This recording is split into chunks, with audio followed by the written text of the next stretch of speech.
But the bottom line is color and culture and different nationalities make a huge difference. A huge difference. Certain people have honor systems, and it's not necessarily better treatment, but it's different treatment. Right. Different. Asians have an honor system in their country, so when they come to America and they get with a black man or a white man, because of their honor system, they're going to treat you maybe more passively and maybe more kinder than maybe an American who hasn't grown up with the same honor system in America. So color, culture, national, that makes a huge difference in how somebody treats you. And it's no different with a black woman versus a white woman. Two different backgrounds, two different ways they're going to treat you. Right, right. Well, you know, as you know that we just elected our first black president, our first African American president, and he happens to be married to a very successful and beautiful lady by the name of Michelle Obama. For all those Michelle Obama fans out there right now, or Michelle Obama type people that are out there right now, what would you tell those people about this book right now? Well, I'm glad you asked that. What I would say to all the Michelle Obamas out there, all the good black women with the hearts of gold, the ones that try their best to do what they can to maintain a successful relationship, the intentions are good. I know you're out there. As a matter of fact, there's a chapter in my book that's specifically titled The Good Black Woman. And I uniquely put that chapter in there so that the black women who can potentially take offense to the book or may not understand what the book's premise is about or what have you, when they're reading through it, they don't get skipped over. They're not forgotten. I haven't forgotten about you. I'm a good black man, and I totally respect good black women. I talk about the good black women in my book, the fact that they do exist. For all the ones who want to perceive this as a book that bashes, you will find out through reading this and through getting to know me that I understand that good black women are out there, and they're out there in abundance. And for the ones who are out there, you know, stay righteous, stay pious, because if you have a good heart, God is going to send you the one. I know you're out there, and I don't skip over you in that book. And that's what I would tell all the Michelle Obamas out there. All right, Greg. Hey, nice meeting you. Nice meeting you too. I really enjoyed the interview. YouTube fans out there, you need to go get this book. No disrespect, sisters, but I want to be happy. You can go to www.nodisrespectsister.com to get your book today. Y'all take care. Peace.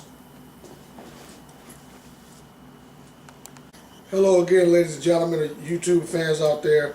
We got a little bit of bonus footage that we're going to kind of fill us up a little bit, y'all.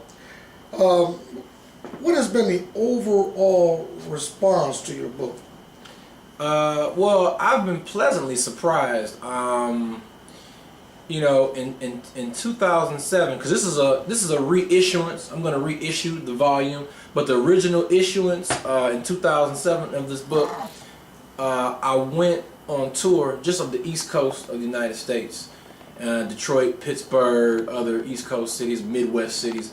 The overall response was pretty unexpected. I thought, and this just might have been a naivety on my part, or you know, but I thought that, you know, like 70-80% of black women were gonna like hate my guts, and who is this person who's saying, you know, and gonna take it for what it's not and not see it for what it is, right, which is right, a bridge to gap or a bridge to fill that gap between our lack of understanding one another. Right. But I was pleasantly surprised because, you know, about 50% of the black women that have seen me either in a mall or on the street or what have you at a fair has, you know, confronted me and said stuff like, you know, I love the book. I'm going to give some of the copies to my girlfriends. And I mean, so, you know, maybe I underestimated the receptive abilities of many people who want to turn things around as far as black women are concerned, but I was pleasantly surprised,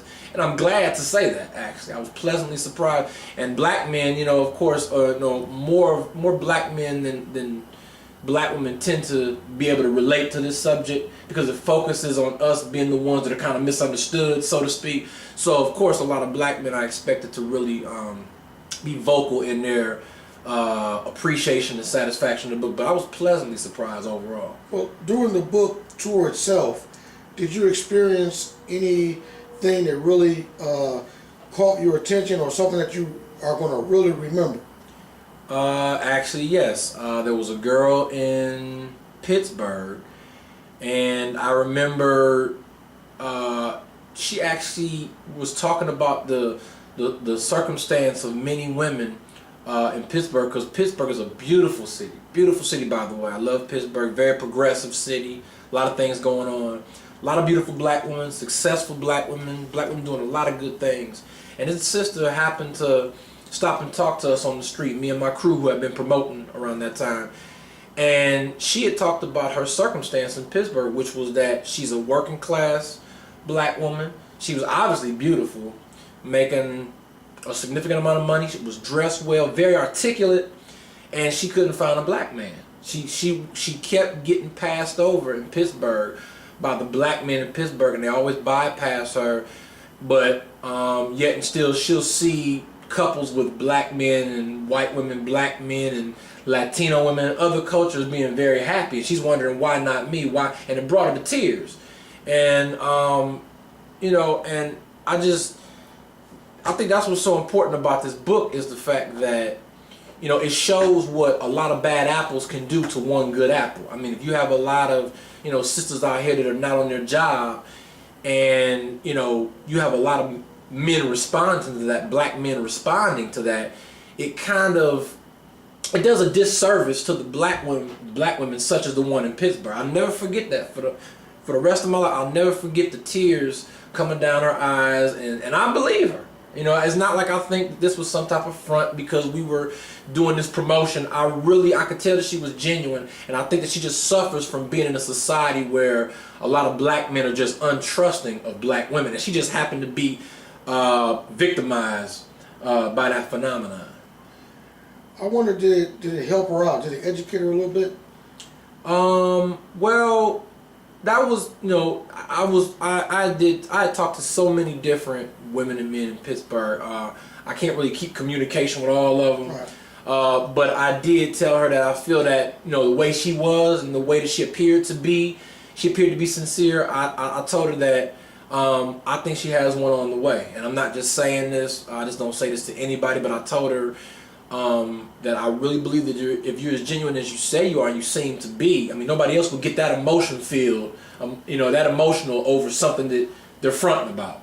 You can't just, unless you're an Academy Award winning actor, you just can't, you know, get that emotional over talking about your experience with black men. And so I really took her seriously, and I hopefully, even though I haven't, you know, I can't keep in communication with all my customers, I really hope that she believed me when I said that I had the utmost confidence that who she was and who she appeared to be would benefit her long term. She eventually is going to find, God's going to send her somebody after her own desires if her heart is pure. All right. So, well, like I said, I enjoyed the book, and it educated, it gave me a little bit of education, because a lot of things that I read, a lot of things I didn't even realize, to be honest with you. But I'm glad I got the book, and I'm glad I read it, and I'm gonna get this to my mother. oh, cool. I'm gonna have my mother check it out. But, Cool. all right, y'all. Well, like I said before, it has been a Scholar X production. We're from Cleveland, Ohio. Greg's book is actually published by his own company, G. Presley Enterprise. Thanks, y'all, and y'all take care. G. Presley Enterprises. G. Presley Enterprise. That's all right. We all make mistakes.